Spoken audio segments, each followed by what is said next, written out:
नमस्कार मुलांनो, तुमच्या आवडत्या संजय सरांच्या गोष्टींच्या शाळेत तुमचं मनपूर्वक स्वागत. मुलांनो, एखादं काम आपण एकत्र येऊन केलं तर नक्कीच ते यशस्वी होतं.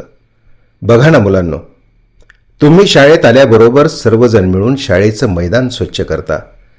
तुमच्या चिमुकल्या हाताने केलेल्या छोट्याशा कामामुळे शाळेचा परिसर रमणीय दिसू लागतो. हे केवळ तुम्ही एकत्र येऊन केलेल्या प्रामाणिक कामामुळेच बरं का. मुलांनो, अशाच एकत्र येऊन काम करणाऱ्या मुलांची ही सुंदर गोष्ट आज आपण ऐकणार आहोत. चला तर मग कान देऊन ऐका. गोष्टीचं नाव आहे एकीची ताकद. मुलांनो, पावसाळ्याचे दिवस होते. पावसाला नुकतीच सुरुवात झाली होती. एके दिवशी एका छोट्याशा गावात मुसळधार पाऊस पडला होता.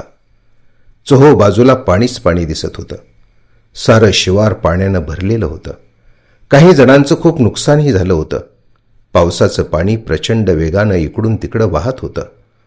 मुलांनो, त्या शेतातील 2 शेतकरी त्यांच्या शेताचा फुटलेला बांध दुरुस्त करण्याचा प्रयत्न करत होते, पण त्यांना काही यश येत नव्हतं. मुलांनो, त्याच वेळेत वस्तीवरील काही मुलं शाळेत निघाली होती. शेतकऱ्यांची चाललेली धडपड त्या मुलांनी पाहिली. सर्व मुलांनी त्यांना मदत करण्याचं ठरवलं. एकानं माती आणली, कोणी दगड आणले, कोणी फावडं आणलं. हाताला येईल ते काम मुलं करू लागली. बघता बघता थोड्याच वेळात सर्व मुलांनी मिळून शेताचा बांध मजबूत केला. शेतकऱ्याला खूप आनंद झाला. त्यांच्या चेहऱ्यावर हसू फुललं.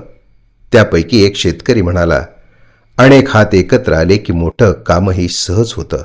मुलांनो, शेतकऱ्याने त्या सर्व मुलांचे मोठ्या मनानं खूप कौतुक केलं. मुलांनी केलेल्या कामाची बातमी गावभर पसरली. मुख्याध्यापकांच्याही कानावर आली.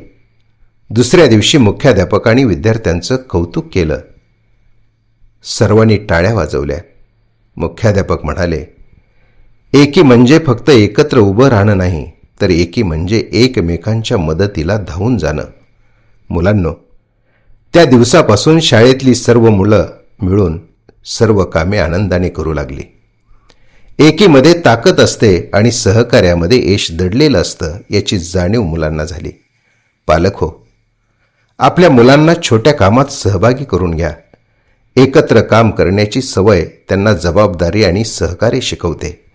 म्हणून नेहमी एकीने राहा, एकमेकांना मदत करा आणि आनंद वाटत राहा. मुलांनो, गोष्टी संपतात, पण त्यातून मिळालेला विचार आयुष्यभर सोबत राहतो. पुन्हा भेटू संजय सरांच्या गोष्टींच्या शाळेत. तोपर्यंत रोज एक गोष्ट, रोज एक नवा विचार आणि रोज एक चांगलं काम.